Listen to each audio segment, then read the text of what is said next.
Do you know what separates a failed business exit from a highly profitable one? Do you want to maximize the value of your business? The Business Exit Stories podcast is the solution. Through a collection of stories told by the business intermediaries who facilitate those transactions, you'll receive the key takeaways from successful and, yes, some not so successful business exits. Now is the time to begin to position your business for an exit by implementing key strategies designed to maximize your enterprise value and help you achieve an exceptionally profitable exit. Today, we have with us David Kauppi, an M&A advisor who specializes in software, service-as-a-service, companies, as well as tech-oriented firms. In today's episode, Dave shares how a business card in a shirt pocket that was visible to others in a meeting helped dramatically increase the value of a deal when one of the buyers in the meeting realized that their major competitor was bidding on the deal that they were negotiating. Within 24 hours after they realized this, an offer was submitted that was substantially higher than anticipated. You'll find the details of this story really fascinating. This is Marvin L. Storm with David Kauppi. Dave, would you take a few minutes to introduce yourself on the Business Exit Stories podcast here and chat a little bit about where you're located and a little bit about your specialty in the M&A world? Okay, Dave Kauppi with Mid-Market Capital. We are a technology-focused merger and acquisitions firm. We specialize in smaller software and IT services companies. Formerly out of Chicago, but moved around the corner to the lakeshore in southwest Michigan, so Grand Beach, Michigan. We've been in business for 20 years, and my background is I started out as a bag carrying salesman with IBM and worked in the technology field for the next 20 years. And after my fifth company that either was acquired or went bankrupt, I decided to change career paths a little bit and get something more stable. So I hired on with a local guy who was kind of the guru of small market M&A in the Chicago market and trained under him for a couple of years. And I wanted to represent tech companies and he didn't. So we parted ways, and that's how Mid-Market Capital got us started. Well, sounds fascinating that you have a real specialty here. We live in a technology-driven world, and I would imagine that the experience you've had over the last couple of decades is very relevant. So why don't we jump in and chat a little bit about some of those transactions you've been involved in that have their unique twists and turns and great takeaways for those who are listening to the podcast and looking for those hints and tips and kind of strategies that they can use in their own companies. So why don't we start with one of those technology companies you've been involved in and tell us a little bit about the type of company it was and what really drove them to get to the position where they thought it might be time to exit their business. Okay. Well, we recently sold a company that I was talking to you before the formal interview about. It was the easiest deal we've ever done because the company was just so attractive to buyers. And it was attractive for a number of reasons. What type of company was it? They did software for managing the document storage and retrieval process for automobile dealerships. So if you've recently purchased a car, you know how much paperwork is involved. And to have a system that helps dealers manage, store, and retrieve documents in an efficient fashion was a great strategy for launching their business. They had about 95% of their revenue was software as a service, so recurring revenue, which is an incredibly attractive business model. Most of the major software companies have already converted to that model, like Microsoft or Adobe, for example. Really smart management team, a great total addressable market. So they had penetrated maybe 5% of the available dealerships. Did they have any major competitors in the business? Well, there were some competitors that did the large dealership management systems, but their document management modules were not competitive. They were just not convenient, not easy to use. So a lot of times what the dealers would do is they'd have this overall management system, and they would turn off the document management part of it and use our client's software. Mm-hmm. Okay, and so as this transaction kind of unfolded, uh, you said it had you know, only 5% market penetration, so that certainly is attractive to folks that are looking to acquire it. What type of buyers, kind of, as you went out and started to market the company, what type of buyers showed up?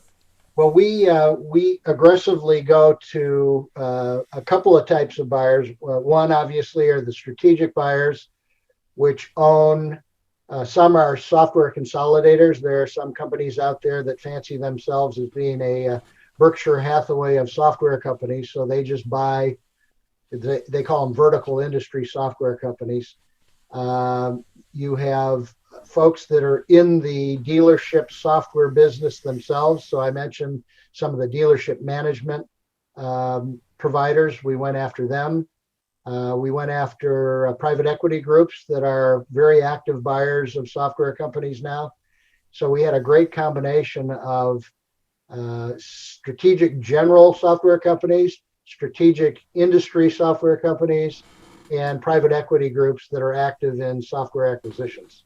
So what was the real motivation for the management team or the owner to, since they seemed to have a good thing going, what was their reason? Was it just to take chips off the table, or had they grown it to a place where they didn't think they could take it to the next level? What was really the driver behind the exit? They had a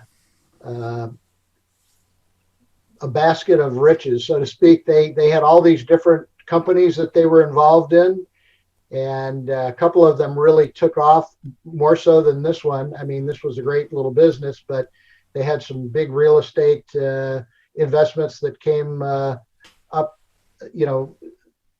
making a lot of money for them, and they wanted to focus on those. They were, moving toward retirement, so they needed to kind of consolidate and focus on what their main businesses were.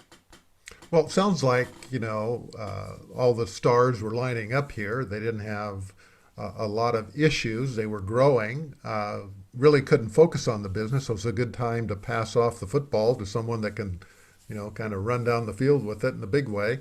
All these different buyers, strategic, private equity. How did the transaction unfold?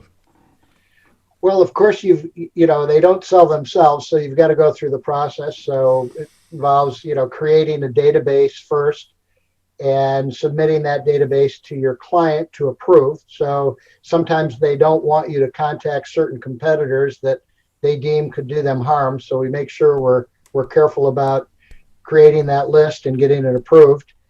Then we put together what's called a blind profile. Some people call it a teaser. And that describes the business without giving away the identity of the business. And then we create a memorandum or an offering book. Different people call it a pitch deck. And that is describing the client in more detail. We have sort of a unique process that we go through that gives the buyers the impression that they're in a competitive deal without sort of poking them in the chest. As we have conference calls with potential buyers, and as we get questions that are asked and answered, we have a frequently asked questions document that's a live document that basically talks about all the questions that were asked and provides the answers. And we periodically send that out to everybody that's executed the confidentiality agreement and read the memorandum. There are a couple reasons we do that. It's very efficient, so that buyers are not asking the same questions over and over again. But the second reason is, these buyers get this frequently asked questions update and they go, boy, that's a really good question, and I didn't ask it. There must be some really qualified buyers in here competing with me. So that's been a very effective document for us to try and create this competitive feeling without, some people will actually walk away if they feel like it's an auction. Mm-hmm. In this type of situation, as the buyers went through that process of due diligence, how many were actually in play at the time? Did you have just a couple, or were there a half a dozen or more? Well, I'm trying to remember the exact. No, it was just a very large number of confidentiality. I think it was in the 90s. We had 90 confidentiality. That is a basketful. We had 8 competitive letters of intent submitted, and obviously one winner. But I tell our clients, if I only have one offer, I'm not a very good negotiator. But boy, I was good on this one. It's easy to negotiate. You get these letters of intent, and you counter propose. And if you counter propose quite a bit higher than they offered, they go, either this guy's a riverboat gambler or he's got some other offers on the table. Mm-hmm. And how did it end up? Well, we got an offer that, quite frankly, outstripped my expectations and certainly outstripped our clients' expectations. And after we got the dual signed letter of intent, 4 of the finalists contacted me again, said, anything I can do to get back in? I go, no, the deal's closed. We dual signed the letter of intent. We're off the market. Mm-hmm. And obviously that closed, and everyone walked away with, probably more than they originally anticipated in this particular situation. Well, it was a really impressive group of guys that put this company together. So I wasn't too surprised that they got a great result with this. So yeah, it was one of the easier ones, as I said. Okay, well, what would be the big takeaway for those that are listening in? What could they learn from this transaction that they might be able to apply in their own business? Well, I would say the one thing that we see over and over as a theme is the value of contractually recurring revenue. You want to get people on contracts long-term if you can, where month after month they're paying a bill. And that's a huge risk mitigation strategy for buyers, is if you have contracts in place and those are recurring, if the owner walks away, that those customers are not going to walk away with the owner.